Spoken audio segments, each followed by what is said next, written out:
Aking ginawa, ginisa ko po yung bawang sibuyas hanggang maging translucent. Sinunod ko po yung ating chicken and then yung meatballs. Tapos, naglagay rin po ako dyan ng salt and pepper according to your taste po. Kasi baka naman, maalat yung panlasa ko. Kaya, bahala na po kayo magtansya sa inyong panlasa.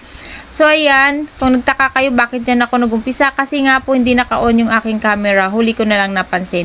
So, ayan. Naglagay na po ako ng tubig para sa ating sabaw.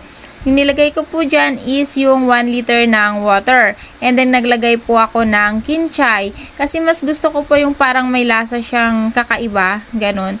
Plus, favorite ko kasi yung lasa ng kinchay. At pinakulo ko lang po yung ating chicken tsaka meatballs hanggang sa lumambot at maluto. And then, nilagay ko na po yung ating cabbage. At lulutuin lang po natin yung ating cabbage. Depende na rin yan po sa inyo kung gusto nyo half cook or gusto nyo po ng